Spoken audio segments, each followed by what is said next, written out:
She felt the weight of his gaze the moment she stepped onto the tram. It crawled down her spine like cold rain. The last tram in Vienna rattled through the empty streets, carrying only a handful of late-night passengers home. Anna wrapped her scarf tighter around her neck and moved quickly to a seat by the window. For a week now, since that Monday evening, she had noticed the same man on every tram she took. At first, she thought it was coincidence, a man who caught the same tram as her due to work or habit. But night after night, no matter which seat she chose, he was always there. Tonight, he was sitting just behind her, too close. Anna's heart thudded in her chest as the tram slipped past the dark buildings of the city. Cold mist rolled through the streets, hiding the lamp's yellow glow behind a veil of gray. The city felt empty, hollow, as if something unseen moved just beneath its surface. She tried to focus on her phone, but the screen's dim light barely reached her thoughts. The man's quiet breathing sounded behind her, calm but steady. Too steady. "Why do you keep sitting behind me?" Anna asked, forcing herself to speak quietly. He did not answer at once. She could feel him turning his head slightly, watching her without surprise. "I don't mean to scare you," he said finally. His voice was soft but carried weight, like a stone dropping into still water. Anna swallowed hard. "Then why have you been following me every night this week?" He was quiet for a long moment. "Following? I'm not following you." Anna's eyes darted around the tram. Empty seats stretched before her, dark windows reflecting her pale, worried face back at her. "Then why are you always here? Same time, same tram." "Someone has to watch," he said simply. That answer made her stomach twist. Watch what? The tram slowed near the Danube.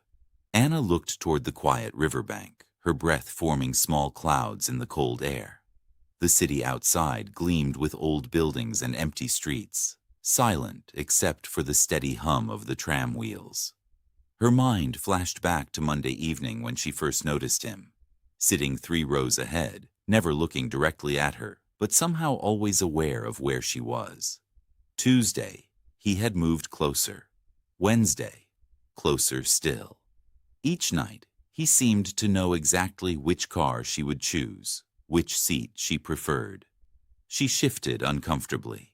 The tram lurched through the narrow streets around Leopoldstadt. The man's breathing continued, steady and close behind her. "Who are you?" she asked, voice trembling. "Someone who cares about your safety," he replied. The words should have been comforting. Instead, they sent ice through her veins. Anna gripped her phone tighter. She could text her friend Marta, but what would she say? A man on the tram was talking to her? That he claimed to be watching over her? It sounded crazy even in her own head. The tram began to slow. Anna looked out the window, expecting to see her familiar stop approaching. Instead, she saw industrial buildings and empty lots. This wasn't her route. "This isn't where I get off," she said, panic creeping into her voice. The man behind her stood up. His shadow fell across her seat. "No," he agreed. "It's not." Anna's blood turned cold. She spun around to face him fully for the first time. He was younger than she had thought, maybe 30, with tired eyes and clothes that had seen better days. "Why did the tram stop here?" she demanded. He moved into the aisle, blocking her path to the front exit. "Because I asked it to." "That's impossible. You can't just look around, Anna." She did. The other passengers were gone. When had they left? She hadn't noticed anyone getting off. The tramcar stretched empty and silent around them, lit only by flickering overhead lights. "How do you know my name?" He smiled, but it wasn't reassuring. "I know a lot about you. Where you work, where you live, what time you leave the office each night." Anna's hands shook as she clutched her purse. "What do you want from me?" "I want to save you." "From what?" He gestured toward the front of the tram. "From him." Anna looked where he pointed. In the driver's seat sat a man she hadn't noticed before. He wore the standard tram operator uniform, but something was wrong with the way he sat. Too still, too focused. The driver turned around slowly. His face was ordinary, forgettable, the kind of face you wouldn't remember 5 minutes after seeing it. But his eyes were cold and calculating. "Hello, Anna," the driver said. His voice was pleasant, friendly even.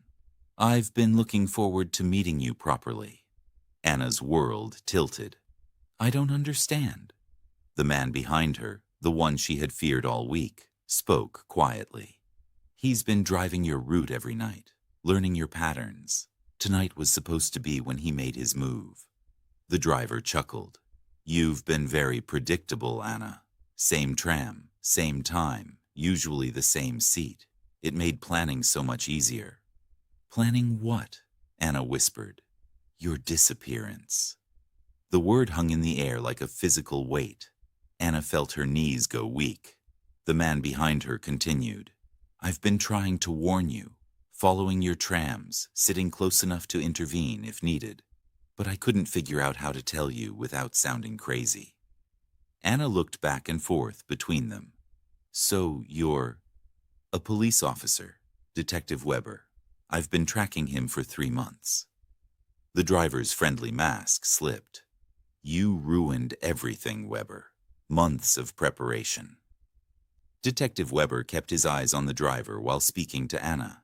"He targets women with predictable routines, takes them to isolated areas like this one. We found the others, but we were always too late." Anna's stomach lurched. "Others?" 6 women. All took the same late tram routes. All disappeared on quiet nights just like this one. The driver stood up from his seat. He was larger than Anna had realized, with thick arms and hands that looked strong enough to. She forced herself not to think about it. "The difference tonight," Detective Weber continued, "is that you're not alone." The driver pulled something from his jacket, a length of rope. "It doesn't matter. There are 2 of you, but I have this." Anna saw Weber's hand move to his coat. "I also have something." A gun appeared in Weber's grip, steady and sure. The driver froze. "Anna, move toward the back exit," Weber instructed calmly.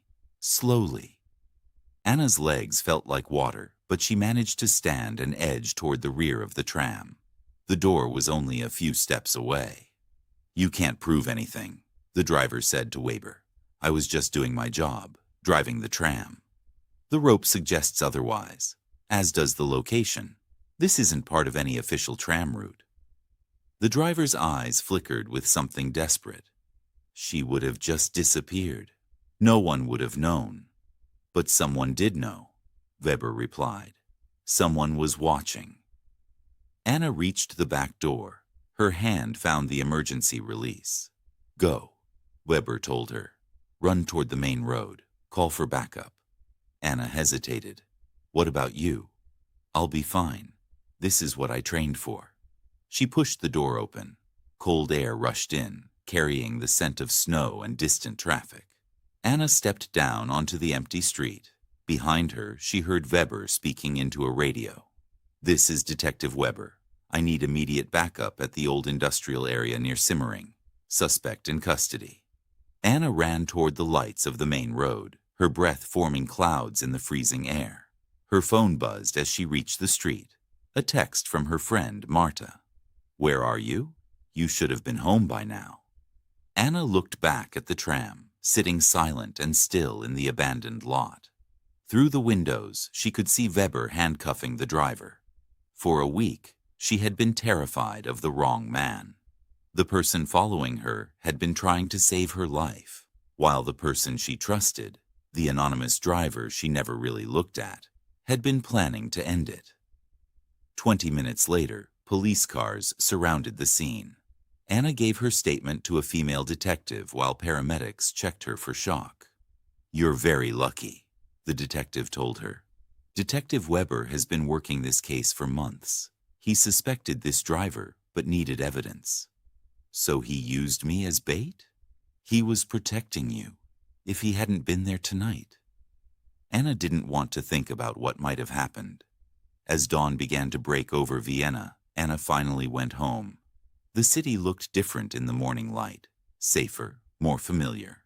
The trams were starting their regular routes, carrying people to work and school. She thought about Detective Weber, who had spent a week terrifying her in order to save her. About the driver, whose ordinary face had hidden such dark intentions, about how wrong she had been about everything. Her phone buzzed with another message from Marta. "Are you okay? I'm worried." Anna typed back, "I'm safe. I'll call you later." She looked out her apartment window at the Vienna streets below.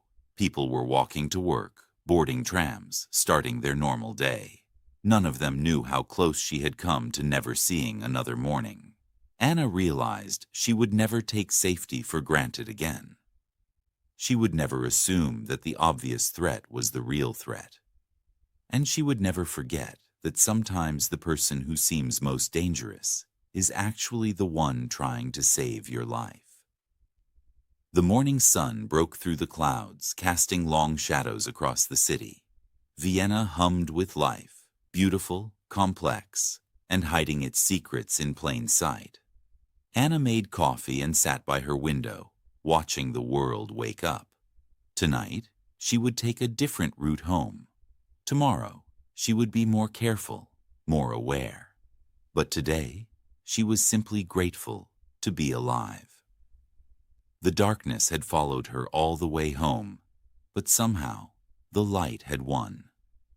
The end